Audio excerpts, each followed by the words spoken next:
أعوذ بالله من الشيطان الرجيم بسم الله الرحمن الرحيم الحمد لله رب العالمين والصلاة والسلام على أشرف الأنبياء والمرسلين وعلى آله وصحبه أجمعين سبحانك لا علم لنا إلا ما علمتنا إنك أنت العليم الحكيم رب اشرح لي صدري ويسر لي أمري واحلل عقدة من لساني يفقه قولي أما بعد. Alhamdulillah, marilah sama-sama kita merafakkan setinggi syukur pada Allah Subhanahu wa taala. Pada hari ini masih lagi kita diberi kesempatan dan kesihatan tubuh badan oleh Allah Subhanahu wa taala meneruskan kehidupan kita, dan kita berada pada hari yang kedua di bulan Ramadan, puasa pada hari yang kedua di bulan Ramadan. Insya-Allah pada masa yang ada pada petang ini, kita ambil masa kita sekejap untuk sama-sama kita mengisikannya dengan majlis ilmu yang singkat. Pada hari ini kita berada pada siri yang ketiga pada membincangkan kitab Sabil Al-Muhtadin di dalam topik yang berkaitan dengan solat-solat sunat. Baik. Jadi tanpa melengahkan masa, sedikit saya ingin mengulang daripada apa yang kita telah bincangkan pada siri yang lepas, iaitu pada semalam petang. Kita telah bincangkan berkenaan dengan kita telah menghabiskan satu topik, iaitu topik solat witir. Namun di hujung perbincangan solat witir, pengarang kitab menyatakan tentang bacaan yang disunatkan untuk kita baca pada solat witir, iaitu pada 3 rakaat tersebut. Rakaat yang pertama surah Al-A'la, rakaat yang kedua surah Al-Kafirun, dan rakaat yang ketiga surah 3 Kul.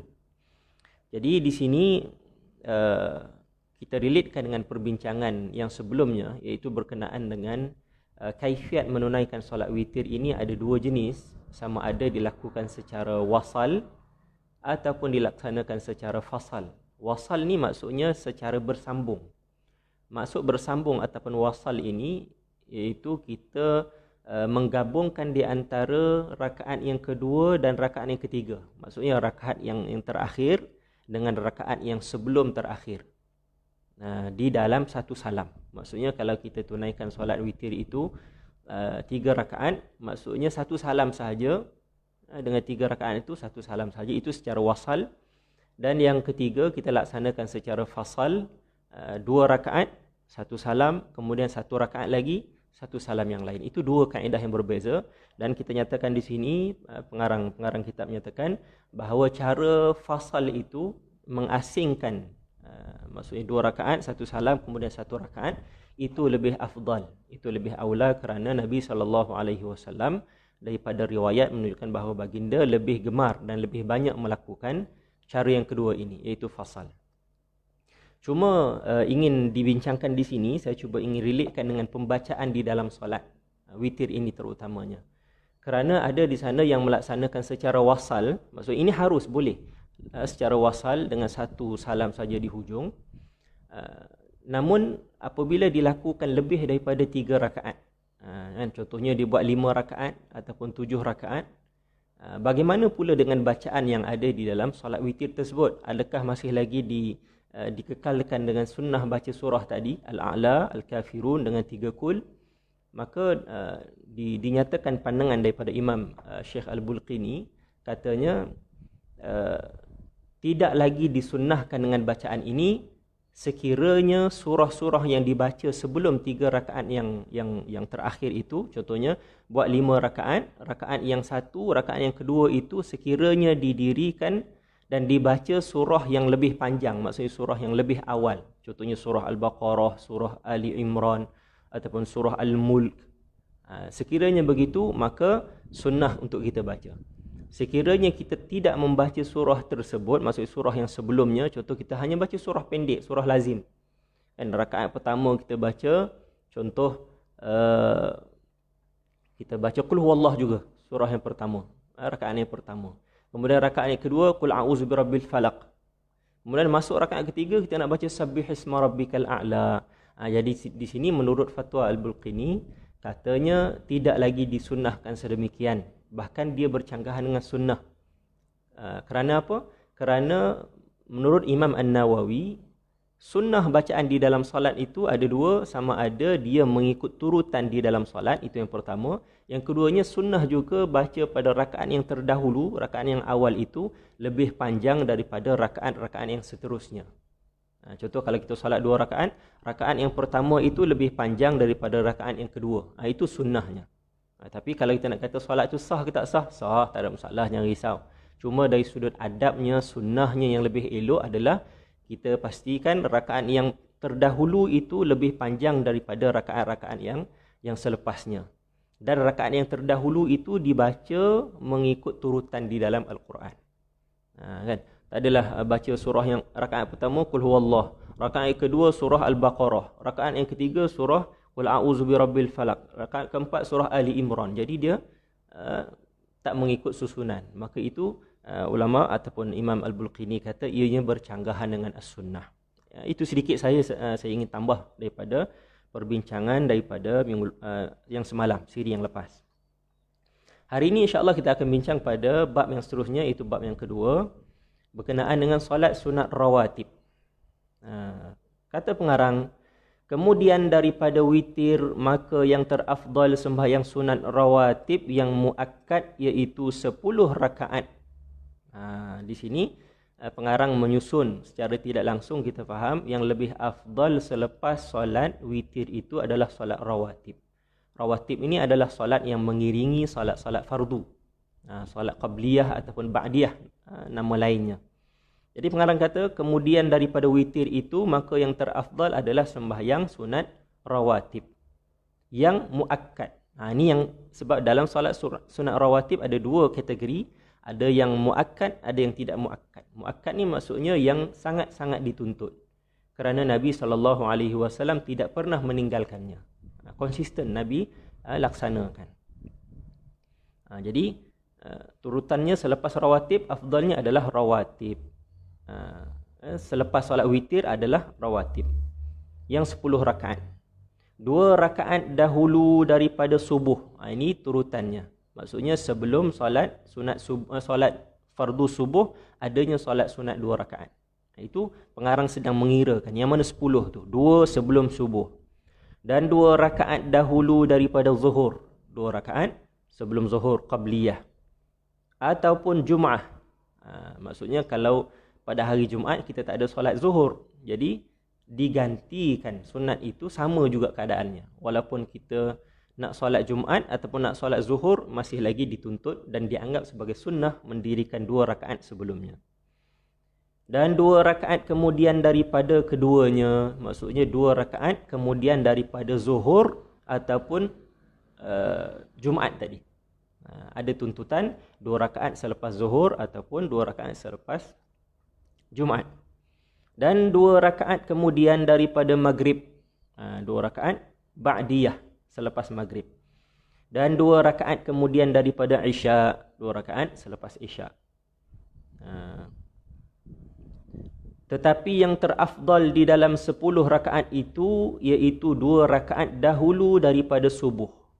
Maksudnya daripada 10 rakaat ini yang mana paling afdal? Maksudnya ada 5 set. Kita kira sekali lagi. 2 rakaat sebelum subuh, 2 rakaat sebelum zuhur, 2 rakaat selepas zuhur, 2 rakaat selepas maghrib, 2 rakaat selepas isya. Jadi cukup 5 set. Jadi pengarang kata yang mana yang lebih afdal daripada 5 set ini? Yang lebih afdal, yang paling afdal adalah 2 rakaat sebelum subuh. Kerana ada hadis Nabi SAW menyatakan 2 rakaat ini lebih baik daripada dunia dan apa yang ada di langit dan bumi dan apa yang ada di seisinya. Maksudnya kalau kita tengok dunia kita ataupun bumi yang kita diami sekarang ni banyak kebaikannya. Tapi kalau kita dirikan solat sunat qabliyah sebelum subuh, maka kita mendapat kebaikan lebih daripada apa yang ada di atas muka bumi ini. Itu mafhum daripada hadis Nabi SAW. Maka lebih-lebih lagi di bulan Ramadan ini kita mudah sebab kita bangun untuk bersahur. Jadi selepas sahur jangan terus tidur. Pastikan kita tunggu masuk waktu subuh, azan saja kita solat qabliyah 2 rakaat, kemudian baru kita solat subuh. Kita dah mendapat fadilat ini.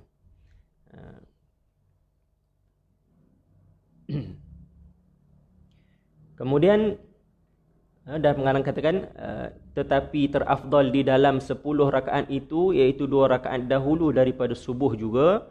Adapun 8 rakaat yang mengiring dia iaitu bersamaan martabatnya. Maksudnya lagi 4 set tu sama. Nak pilih yang mana-mana pun tak ada masalah. Yang utamanya adalah 2 rakaat sebelum subuh. Jadi 10 rakaat yang dimaksudkan oleh pengarang ini ada sandarannya iaitu daripada hadis riwayat Abdullah bin Umar. Abdullah bin Umar radhiyallahu anhuma katanya sallaitu ma'a Rasulillah sallallahu alaihi wasallam rak'ataini qabla adh-dhuhri. Ibnu Umar kata aku telah solat bersama dengan Rasulullah sallallahu alaihi wasallam 2 rakaat sebelum zuhur. Rak'ataini ba'da adh-dhuhri, 2 rakaat selepas zuhur, 2 rakaat ba'dal jum'ah, 2 rakaat selepas Jumaat. Wa rak'ataini ba'dal maghrib, 2 rakaat selepas maghrib, wa rak'ataini ba'dal isya, dan 2 rakaat selepas isya. Jadi ini menjadi sandaran bahawa ianya benar mengikut apa yang dilakukan oleh Nabi sallallahu alaihi wasallam. Dan di dalam hadis lain Nabi sallallahu alaihi wasallam menyatakan tentang kelebihan solat-solat rawatib terutamanya yang 10 rakaat ini yang muakkad ini. Antaranya Nabi SAW nyatakan bahawa siapa yang menjaga 10 rakaat ini ataupun maksudnya ada lagi selepas ini akan dibincangkan yang tidak muakkadnya, kalau dilazimi dan dijaga falyatabawwa, maksudnya dia telah menempah tempatnya di syurga. Maksudnya ada satu tempat khas dia di syurga.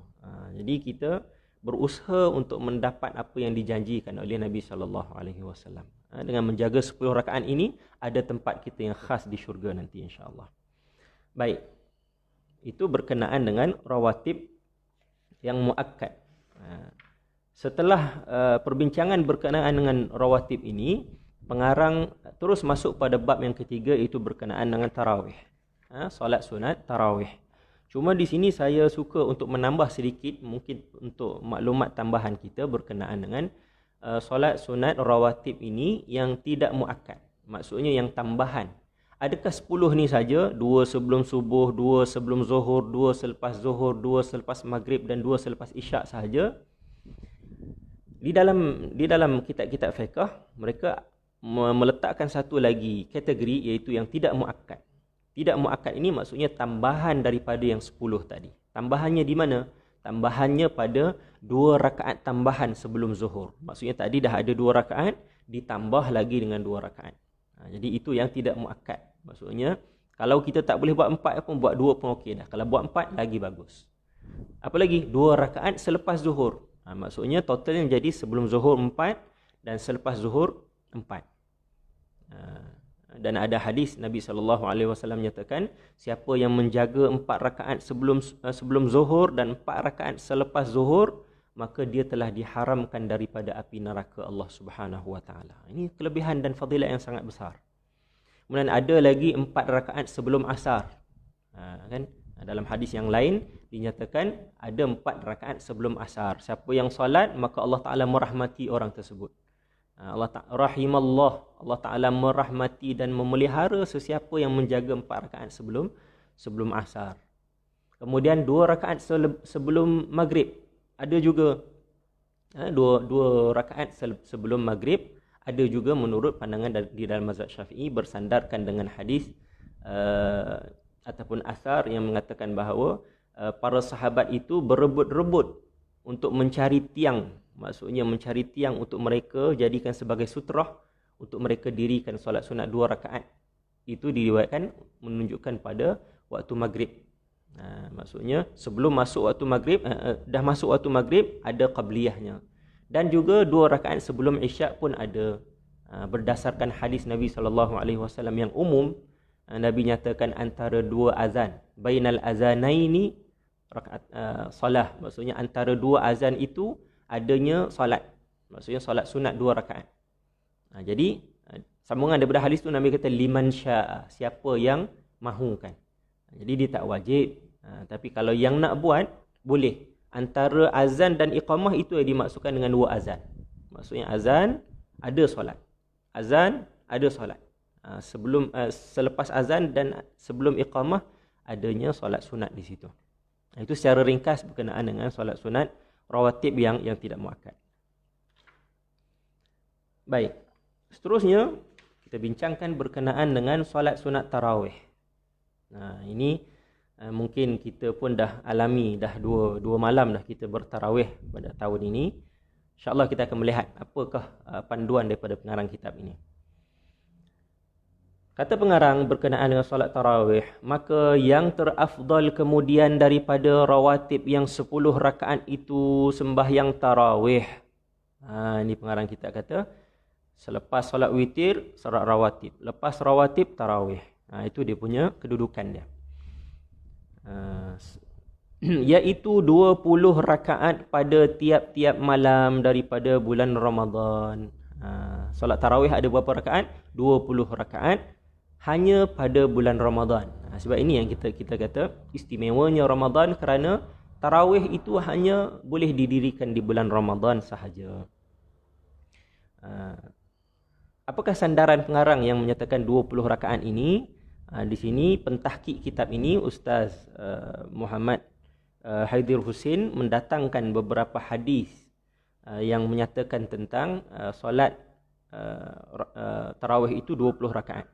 Antaranya yang diriwayatkan daripada Urwah anna Aisyah radhiyallahu anha akhbarathu anna Rasulullah sallallahu alaihi wasallam kharaja lailatan min jawfil lail.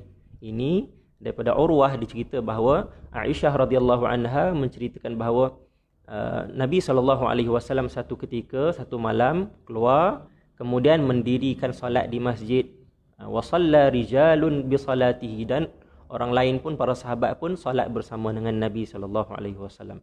Fa asbahan nasu fatahaddatsu. Dah pagi itu, maka ramai orang bercakap-cakap. Wah, solat apa Nabi malam tadi? Fajtama'a aktsarum minhum. Makin hari makin ramai orang datang untuk mendirikan solat bersama dengan Nabi. Fa shalla fa sallu ma'ahu. Nabi solat, yang lain pun ikut bersama Nabi. Fa asbahan nasu fatahaddatsu. Waktu pagi pun masing-masing seolah-olah jadi viral lah benda tu, digembar-gemburkan dan disampaikan kepada orang lain. Oh, Nabi solat sunat waktu malam di bulan Ramadan. Fa kathura ahlul masjid minal lail lati ats-tsalitsah. Malam yang ketiga makin ramai, sehingga kan tak muat dah nak masuk ke masjid tersebut. Fa kharaja Rasulullah sallallahu alaihi wasallam fa shalla fa sallu bi salatihi falamma kanat al-lailatur rabi'ah ajaza al-masjidu an ahlihi hatta kharaja li salati as-subhi. Secara ringkasnya, apabila dah masuk ke malam yang keempat, maka Nabi tak keluar. Tak keluar untuk solat tarawih ini. Nabi solat di rumah sahaja. Apabila tunggu Nabi tak keluar, di subuh harinya, solat subuhnya Nabi turun solat bersama sahabat. Apabila habis solat subuh, maka falamma qadal fajra aqbala 'ala an-nas. Apabila habis solat subuh, Nabi berpaling dan menghadap kepada seluruh yang ada, para sahabat. Fatashahhada thumma qala amma ba'ni. Nabi mula nak memberikan keterangan tentang apa yang Nabi kerjakan 3 malam yang sebelumnya, itu berkenaan dengan tarawih. Fa innahu lam yakhfa 'alayya makanukum walakinni khashitu an tuftarada 'alaykum fata'jizu 'alayha. Ringkasnya, Nabi beritahu aku tak nak laksanakan aku keluar itu secara berterusan, maka aku takut ianya menjadi satu bebanan ke atas kamu, maka aku risau ianya menjadi satu kefarduan ke atas kamu. Kita faham dalam konsep usul fiqhnya, sekiranya benda tu dilakukan secara berterusan dan Nabi tidak pernah meninggalkannya, boleh jadi dia menjadi hukumnya lebih tegas, boleh jadi wajib dan sebagainya. Maka Nabi kata, khasyitu an tuftarada alaikum. Aku takut ianya menjadi fardu ke atas kamu, fata'jizu 'alaiha, sedangkan kamu tak mampu atau kamu susah nak melaksanakannya. Maka ini menunjukkan bahawa ia hukumnya hanyalah sunat. Maka yang mana kata 20 tersebut? Hadis daripada As-Sa'ib bin Yazid. Sa'ib bin Yazid, dia memberitahu kepada kita bahawa di zaman Umar bin Al-Khattab, Sayyidina Umar mula mengumpul para sahabat dan didirikan secara berjemaah beramai-ramai, dan di sana dikerjakan secara 20 rakaat. Ini saya ringkaskan daripada riwayat ini. Namun ada juga riwayat yang menyatakan Nabi solat yang pada malam pertama, kedua, ketiga itu yang didirikan hanyalah 8 rakaat.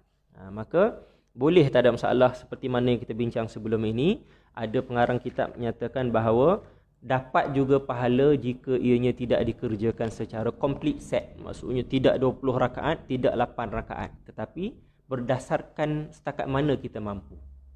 Selagi mana kita laksanakan itu, kita niatkan sebagai solat tarawih, insya-Allah kita akan dapat pahala solat tarawih. Tapi tak samalah orang yang hanya solat 4 rakaat ataupun orang yang hanya solat 12 rakaat dengan orang yang solat 20 rakaat. Berbeza. Baik. Seterusnya, yang tak bolehnya adalah melebihi 20 rakaat.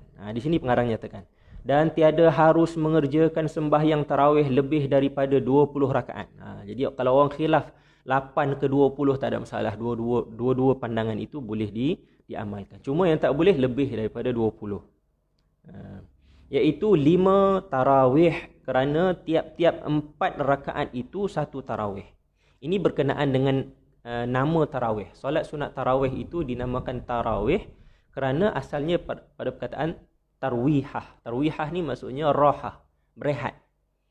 Bukan mendirikan solat tu sendiri rehat, tetapi dinisbahkan rehat ini pada kebiasaan para sahabat apabila dilakukan solat tarawih ini. Selepas 4 rakaat mereka akan rehat. Maksudnya mereka akan isikan dengan mungkin berzikir, berselawat dan sebagainya. Itu rehat bagi mereka. Jadi mungkin kalau kita pada tahun-tahun yang sebelum ini, kita pun laksanakan sedemikian. Kan? Habis 2 rakaat ada selawat, habis 4 rakaat selawatnya panjang sikit dan ada doa pula tu. Jadi itu namanya tarwihah. Sebab itu dinamakan tarawih. Kita rehat. Baik, 20 rakaat yang kita kerjakan ini bersamaan dengan 5 tarwihah, 5 rehat, 5 checkpoint rehat. Maksudnya 4 rehat sekali, 4 rehat sekali. Maka ada 5 tempat rehat. Melainkan ahlul Madinah, maka harus bagi mereka itu mengerjakan tarawih 36 rakaat dengan menambahi 16 rakaat atas 20 rakaat. Di sini hanya khusus pada ahlul Madinah. Ahlul Madinah maksudnya orang yang berada di Madinah. Ini ada cerita dia. Saya baca dalam kitab fiqh al-Iqna', katanya kenapa 36 rakaat ini? Karenanya dia kata kebiasaan dilaksanakan solat tarawih di Mekah 20 rakaat. Cuma di Mekah ni keistimewaannya ada Kaabah dan dia ada ibadah lain iaitu ibadah tawaf. Jadi apa yang dikerjakan oleh ahlu Makkah, apabila mereka kerjakan tarawih sampai 4 rakaat mereka rehat, dan rehat mereka itu mereka gantikan dengan tawaf. Ini keistimewaan. Maksudnya rehat pun ibadah dalam rehat dalam ibadah. Kan habis 4 rakaat mereka tawaf. Habis 4 rakaat lagi mereka tawaf. Itu rehat bagi mereka. Maka ahlul Madinah, dia kata tak boleh jadi ni. Kan ahlul Makkah ini mereka ada ibadah khusus sebab mereka ada Kaabah. Kita yang berada di Madinah ni pun ada istimewanya. Nabi ditanam di sini, dikebumikan di sini. Maka mereka menggantikan daripada setiap tawaf itu dengan solat tarawih tambahan. Jadi kalau kita kira-kira balik, kan dia akan ada 2 kali tawaf. Maksudnya melibatkan 4 rakaat 1 tawaf. 4 rakaat 1 tawaf. Maka kita kira-kira dia akan ada 2 kali tawaf. Maka 2 kali tawaf itu digantikan oleh ahlu Madinah dengan tambahan solat sunat tarawihnya. Kan bagi setiap tawaf itu adanya 8 rakaat. Maka 8 rakaat itu digantikan oleh ahlul Madinah. Maka sebab itulah jadinya 36 rakaat. Jadi 20 tambah 16 tadi. Jadi 36 rakaat.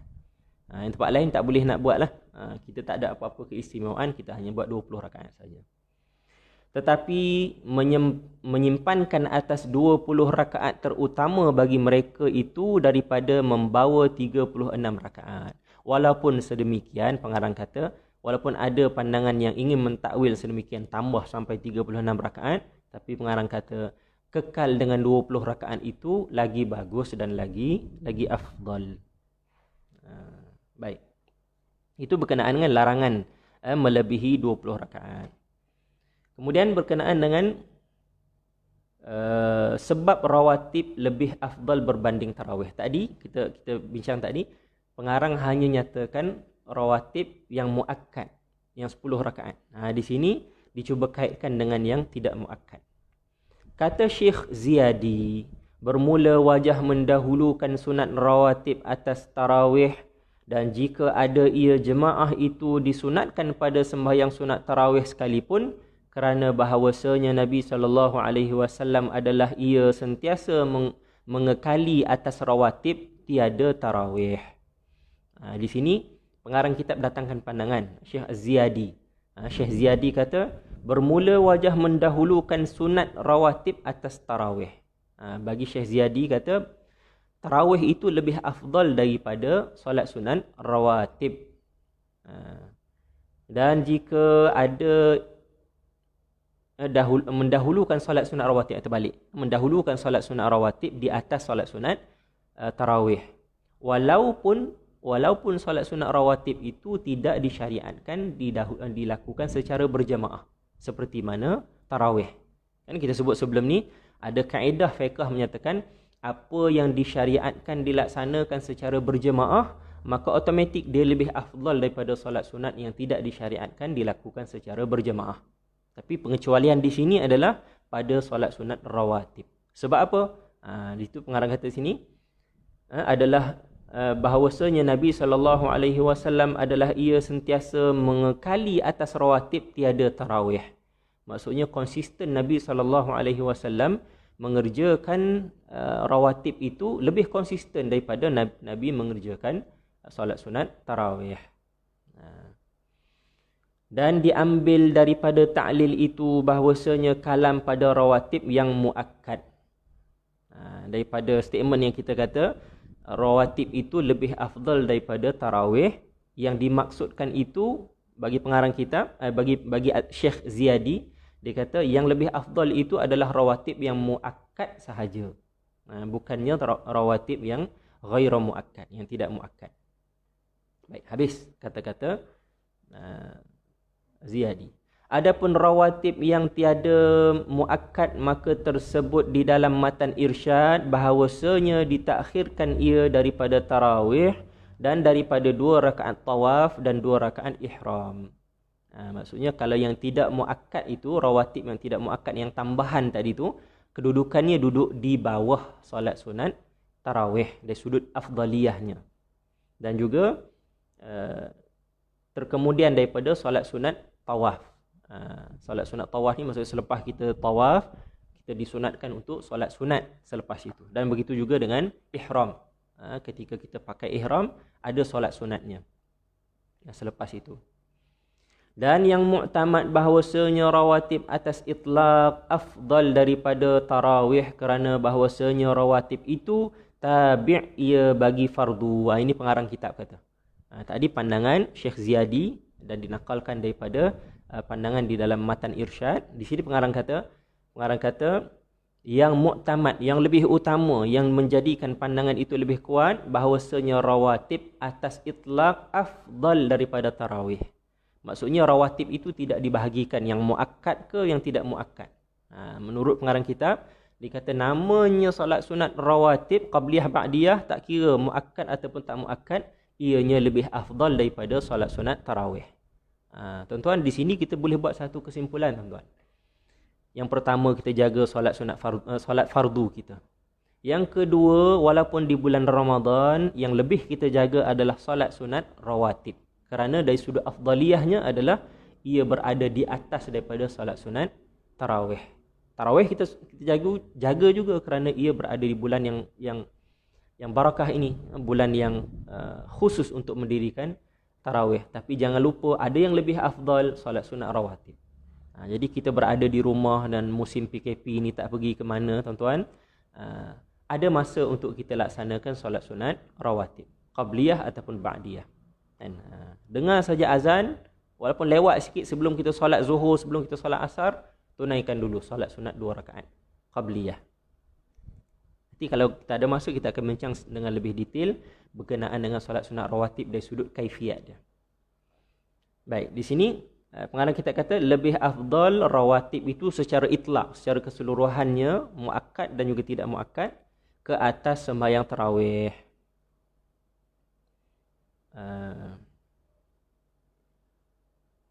Kerana bahawasanya rawatib itu tabi' ia bagi fardu. Kerana apa? Alasannya adalah kerana rawatib itu dia beriringan dengan solat fardu. Kan kaedahnya apa sahaja yang disandarkan kepada yang fardu dia lebih kuat. Maka iaitu mulia ia sebab mulia matbu'nya. Mulianya solat sunat rawatib itu kerana mulianya solat fardu. Kerana dia mengiringi solat yang utama, ia juga diutamakan. Dan tiada harus dikerjakan sembahyang tarawih itu melainkan 2 rakaat 1 salam. Ini kaifiat. Pengarang nak nyatakan tentang kaifiat menunaikan solat sunat tarawih. Tidak, pengarang kata, tiada harus dikerjakan sembahyang tarawih itu melainkan 2 rakaat 1 salam. Tak boleh nak terus 4 rakaat, kena 2 rakaat 1 salam. Dari kerana jika dikerjakan ia dengan 4 rakaat 1 salam, maka tiadalah sah tarawihnya. Tak boleh nak buat sesuka hati. Kena buat 2 rakaat, 2 rakaat. Kalau lebih daripada 2 rakaat, buat 4 rakaat, maka tidak sah tarawihnya. Dan adalah waktu sembahyang tarawih itu antara sembahyang isyak dan terbitnya fajar. Waktunya adalah waktu sembahyang tarawih itu antara sembahyang isyak. Maksudnya kita dah menunaikan solat isyak sehinggalah waktu subuh. Dan kita dah nyatakan sebelum ni, walaupun solat isyak yang kita kerjakan itu adalah solat isyak secara jamak takdim. Maksudnya kita tunaikan isyak itu di waktu maghrib. Janji kita dah tunaikan solat isyak, maka kita dah boleh kerjakan solat sunat tarawih.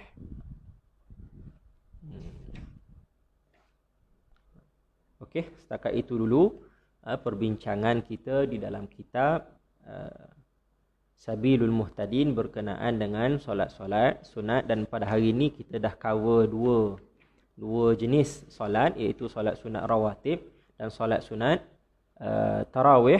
Dan beberapa minit lagi saya cuba menghuraikan sedikit, berbincang sedikit tentang solat sunat rawatib tadi. Yang kita katakan ada yang muakkad, ada yang tidak muakkad, dan ada qabliyah dan ada ba'diyah. Yang saya nyatakan tadi, kita ada peluang, kita sekarang berada di rumah sahaja PKP ini. Waktu untuk kita kerjakan solat sunat qabliyah sebenarnya panjang. Maksudnya daripada masuknya waktu sehinggalah habisnya waktu tersebut. Maksudnya selagi mana kita kerjakan 2 rakaat itu pada masa itu, sebagai contoh solat zuhur. Masuk waktu zuhur sehingga habisnya waktu zuhur, dalam tempoh itu kita boleh kerjakan solat sunat qabliyah. Panjang. Adapun waktu untuk mengerjakan solat sunat ba'diyah, dia terhad kepada selepas kita menunaikan solat fardu tersebut. Masuk waktu zuhur, tak boleh buat lagi. Selepas kita menunaikan solat fardu zuhur, baru bermulanya waktu untuk kita tunaikan solat sunat ba'diyah zuhur tadi. Sebab itu qabliyah itu masanya lebih panjang. Maksudnya bermula masuk waktu saja sehinggalah habis waktu. Sebab itu kalau kita kita datang ke masjid sebelum ni ataupun akan datang, kita datang ke masjid nak solat zuhur, datang imam dah Bilal dah iqamah. Tak sempat nak mendirikan 2 rakaat sebelum zuhur. Apa kita buat? Terus masuk ke masjid, kita terus menunaikan solat fardu zuhur. Tak boleh lagi kita nak menunaikan solat sunat, kerana waktu itu meraihkan jemaah yang telah menunaikan solat fardu zuhur secara berjemaah. Maka kita masuk ke dalam jemaah solat zuhur tadi. Selepas habis solat zuhur, boleh tak kita nak tunaikan lagi solat sunat yang kita tak sempat tunaikan sebelum zuhur tadi? Boleh. Kerana itu masih lagi masanya. Masih lagi dianggap secara menunaikan solat itu secara adaan, bukan qadaan. Kerana masih pada waktunya. Cuma disunatkan, sangat digalakkan supaya ianya dikerjakan sebelum kita menunaikan solat fardu zuhur. Itu kita kena faham. Adakah wajib tak wajib? Sunat. Sunat kita kerjakan solat sunat qabliyah itu sebelum solat fardu. Sunat hukum dia. Kalau kita nak tunaikan selepasnya, boleh masih lagi dianggap menunaikan solat sunat itu di dalam waktunya. Kerana kita katakan tadi, waktunya bermula masuk waktu sehingga habis waktu. Sebab tu ada istilah qada solat sunat. Tapi kalau tadi tak dianggap qada lagi. Yang qada ni maksudnya kita tak sempat, contoh tadi, ba'diyah. Kita bangun lewat, ada masa sekejap, sekitar 5 minit. Oh, kita bajet sempat ni kalau 10 minit lah kita katakan. 10 minit sempat kita buat solat 2 rakaat qabliyah zuhur, kemudian kita solat zuhur, sempat. Kemudian kita solat 2 rakaat qabliyah, kemudian solat zuhur 4 rakaat. Habis azan asar. Apabila dah azan asar, maka kita dah tak ada masa untuk menunaikan ba'diyah, solat 2 rakaat selepas zuhur. Maka boleh tak kita nak qada 2 rakaat itu setelah kita tunaikan solat asar tadi? Boleh. Para ulama kata boleh, dan itu dianggap mengqada solat sunat. Hukumnya qada solat sunat. Hukumnya boleh, harus. Cuma para ulama kata perkara ini tidak boleh dijadikan sebagai tahawun, jadi sebagai bermudah-mudah. Keharusan ini hanya diberikan kepada orang yang memang dah melazimi solat sunat qabliyah dan ba'diyah itu. Baru dia boleh nak qada. Kalau yang jenis tak biasa buat solat sunat, datang tiba-tiba kan ngada-ngada nak qada solat sunat itu, maka ulama kata itu tak digalakkan. Diharuskan hanya kepada orang yang dah menjadi kebiasaan dia untuk solat qabliyah ataupun ba'diyah. Kalau dia tak sempat, maka dia boleh qada pada waktu yang lain. Begitu juga dengan solat sunat witir. Ada para ulama kata, kalau tak sempat solat sunat witir, contohnya kita dah plan nak solat sebelum sahur, tapi bangun dah lewat, kita terus pergi sahur, tak sempat nak solat sunat witir.